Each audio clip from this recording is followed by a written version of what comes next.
माननीय मुख्यमंत्री शिवराज सिंह जी चौहान की अध्यक्षता में संपन्न हुई, जिसमें अनेक महत्वपूर्ण और मानवीय निर्णय लिए गए। जैसा आप सबको विदित है कि बहुत संवेदनशील मुख्यमंत्री के रूप में देश के अंदर हमारे मुख्यमंत्री की पहचान होती है। एक सामाजिक पहल उन्होंने आज की है और सामाजिक पहल में घरेलू हिंसा से पीड़ित जो हमारी बेटी बहन बहू है, इन सब बालिकाओं और महिलाओं के लिए आज एक प्रस्ताव कैबिनेट से पास किया है।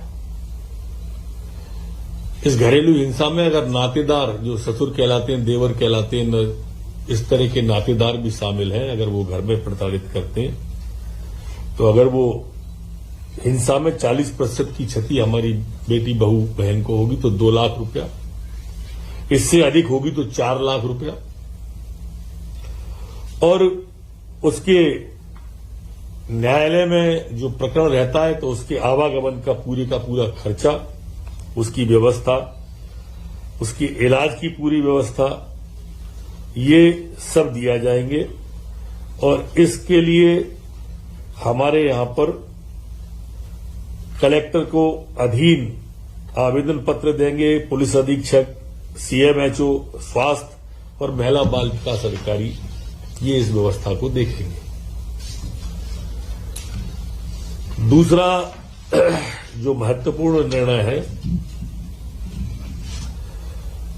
वो नगरीय क्षेत्रों के अंदर, जैसा पहले आपने मुख्यमंत्री भू आवासीय योजना देखी होगी, कमोबेश वही नगरीय क्षेत्रों में शासकीय भूमि के धारकों को धारणाधिकार लेने का अधिकार दिया गया है। यहां मैं यह खोलना चाहता हूं कि जिस मकान में वो रहते हैं, अगर उसमें उनकी वो दुकान भी चलती है तो उस जो दुकान है उसका भी अधिकार, उसको धारण करने का अधिकार इस नए नियम के अंदर दिया जाएगा। इसमें जो गांव की आबादी की भूमि में रहने वाले लोग हैं और उनके पास में स्वामित्व का दस्तावेज नहीं है, इसके कारण से उन्हें बैंक में लोन लेने की और अलग अलग प्रकार की अनेक कठिनाइयां होती हैं। इस कठिनाई को दूर करने के लिए 22 सितंबर 2020 में भी एक आया था, एक 24 सितंबर में आया था, और उनके क्रियान्वयन में भी अब भूखंड का आवासीय, व्यावसायिक, वाणिज्यिक मिश्रित उपयोग किया अगर वो व्यक्ति कर रहा है तो उसे प्रीमियम और भूभाटक की गणना आवासीय योजना अनुसार व्यावसायिक, वाणिज्यिक उपयोग वाले भाग पर आवासीय दर का 120% प्रीमियम और आवासीय भूभाटक देने के बाद उसे दिया जाएगा। और इसमें पट्टे के क्षेत्रफल को भी पृथक से अलग से लिखा जाएगा। मिश्रित प्रयोजन वाले को एक ही परिवार द्वारा 2 अलग अलग स्थानों पर एक आवासीय और एक दूसरा व्यावसायिक भूखंड उपयोग किया जा रहा है तो उसे 2 पृथक पट्टे दिए जाएंगे। एक परिवार को केवल एक बार ही लाभ दिया जाने का इसमें निर्णय लिया है। देय राशि के भुगतान की अवधि में वृद्धि चाहिए गई हो, वहां अवधि पूरी होने पर बकाया राशि को भू राजस्व की बकाया के रूप में वसूल किया जाएगा। एक बहुत महत्वपूर्ण निर्णय हमारे मध्यम वर्ग के लोगों के लिए यह लिया गया है। इसी तरह से आज विमुक्त घुमक्कड़ और अर्ध घुमक्कड़ जनजाति कल्याण विभाग का नाम बदलकर घुमंतु और अर्ध घुमंतु जनजाति विभाग करने का भी निर्णय आज मध्य प्रदेश की कैबिनेट के द्वारा लिया गया है। हमारे मंत्रिपरिषद के द्वारा जो विभिन्न वर्गों के उम्मीदवार जो प्रोफेशनल एग्जामिनेशन बोर्ड द्वारा आयोजित परीक्षा में सम्मिलित होते हैं के द्वारा परीक्षा में प्राप्तांक में 5% अतिरिक्त अंक प्रदाय किए जाने का निर्णय आज मध्य प्रदेश की कैबिनेट के द्वारा लिया है। और इन वर्गों के लिए अधिकतम आयु सीमा 55 वर्ष निर्धारित करने वाला भी निर्णय लिया गया है। ये मैं और इस खोलना चाहूंगा इसे। ये वो लोग हैं जो हमारे अलग अलग विभागों में काम करते हैं और परीक्षा देते हैं, हमारी शासकीय सेवा में है और वो अपनी परीक्षाएं देती हैं, उन वर्गों के लिए है। इसी तरह से नगरीय क्षेत्रों की शासकीय भूमि के धारकों के धारणा के अधिकार के संबंध में निर्णय मैंने आपको पूर्व में बता दिया है। एक अन्य निर्णय में जो विशेषज्ञों के कुल स्वीकृत पदों में 25% पद सीधी भर्ती से भरे जाने के संबंध में मंत्रिपरिषद के निर्णय के उपरांत जो शेष 75% पद स्वास्थ्य विभाग के, लोक स्वास्थ्य और परिवार कल्याण विभाग के बचे थे, उनकी पूर्ति की कार्यवाही के संबंध में भी आज निर्णय लिया गया है। हमारे भोपाल गैस त्रासदी और राहत और पुनर्वास विभाग के अंदर जो आयुष्मान निरामय योजना थी, जिसमें 5 लाख तक का इलाज होता था, उसमें भोपाल गैस पीड़ित के बच्चों को भी सम्मिलित किए जाने का आज मध्य प्रदेश की कैबिनेट के द्वारा तय किया गया है।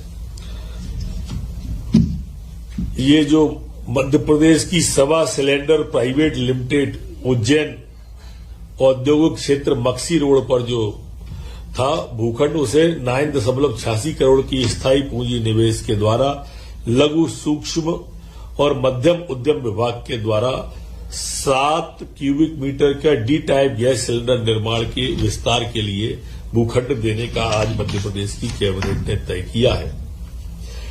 प्रदेश के स्वशासी इंजीनियरिंग महाविद्यालय एवं स्वशासी शासकीय पॉलिटेक्निक महाविद्यालयों में स्वीकृत रिक्त पदों पर 11 माह के लिए अतिथि व्याख्याताओं की भर्ती और मासिक मानदेय 30,000 रुपए भुगतान किए जाने का आज मध्य प्रदेश की कैबिनेट के द्वारा तय किया है। आज मध्य प्रदेश सामान्य वर्ग कल्याण आयोग के विषय को भी निर्णय लिया गया है। इसमें सामान्य वर्ग के व्यक्तियों के कल्याण के हितग्राहियों को चिन्हांकन करना, सामान्य वर्ग के समग्र कल्याण संबंधी बिंदुओं पर विचार करना, प्रदेश में सामान्य वर्ग के लोगों के कल्याण की दिशा में राज्य शासन की कई योजनाएं बनाने, पुराने कार्यक्रमों को आवश्यक परिवर्तन करने, अनुषांगिक विषयों का सुझाव देना और प्रदेश के सामान्य वर्ग के व्यक्तियों को लाभान्वित करने के लिए सुझाव देने का आज मध्य प्रदेश की कैबिनेट के द्वारा तय किया है। लोक परिसंपत्ति प्रबंधन विभाग राज्य परिसंपत्ति एक समिति के गठन का निर्णय, ये अपने आप में एक अलग प्रकार का निर्णय मध्य प्रदेश की सरकार ने लिया है कि एक ये विभाग ही अलग से बना दिया है। वो विभाग हमारे राज्य के अंदर की परिसंपत्तियां, हमारे राज्य के बाहर की जो राज्य सरकार की संपत्तियां हैं और उनसे क्रियान्वयन और उनका उपयोग, ऐसा बहुत सारी कंपनियां, इसके बहुत सारे काम इस कंपनी में देने का तय किया है। इसकी शेयर पूंजी 1,000 करोड़ रुपए और प्रदत्त पूंजी 10 करोड़ रुपए रखी जाएगी। आज परिवहन विभाग सुसावरा की जिला मंदसौर स्थित सुसावरा बुकिंग ऑफिस पर संपत्ति की नीलामी दुकानों के संबंध में जो बोली आई थी, अक्षली रुपए 2 करोड़ 14 लाख को मंजूरी दी गई है। नरसिंहपुर बस डिपो की परिसंपत्ति को 19 करोड़ 99 लाख 99,999 रुपए में देने का आज कैबिनेट के द्वारा तय किया है। आज मध्य प्रदेश की आबकारी नीति जो मध्य प्रदेश की है, उसको भी 1 अप्रैल 2022 से 31 मार्च 2023 तक जो प्रस्तावित थी, उसको आज अनुमति प्रदान कैबिनेट के द्वारा की गई है। इस प्रस्ताव में उप दुकानें खोलने का प्रस्ताव था, जो कि माननीय मुख्यमंत्री जी के द्वारा आग्रह कर दिया गया है। नई दुकानें नहीं खोली जाएंगी और एक जो पुराना था बॉटलिंग फीस का, वो यथावत ही रहेगा। जो कोई भी चेंज पुराने बॉटलिंग फीस में नहीं करने का तय किया है। अनेक निर्णय इसमें और भी लिए गए हैं, जैसे कि 50,000 रुपए वार्षिक लाइसेंस फीस पर होम बार लाइसेंस 1 करोड़ तक की वार्षिक आय वाले व्यक्तियों को दिया जाएगा। बियर इकाई को लीज पर किसी पंजीकृत कंपनी को दिया जा सकेगा जिसका गत वर्ष वार्षिक मूल्यांकन टर्नओवर 5 करोड़ रुपए हो। बोतलबंद मदिरा के परिवहन वेस्टेज की सीमा कम किया जाकर कांच के लिए 0.25 और पेट के लिए 0.10 की जाएगी। अंगूर से निर्मित वाइन को प्रदेश में वित्तीय वर्ष 25-26 तक आबकारी शुल्क से मुक्त रखा जाएगा। अंगूर के अतिरिक्त जामुन से भी वाइन के निर्माण की अनुमति यहां पर दी जाएगी। भोपाल एवं इंदौर में शासन द्वारा निर्धारित मापदंडों के आधार पर माइक्रो ब्रेवरीज खोली जा सकेंगी। ऐसे अनेक सुझाव हैं जो लिखित में अभी आप सबको इस विभाग के द्वारा दे दिए जाएंगे। कब की गई है?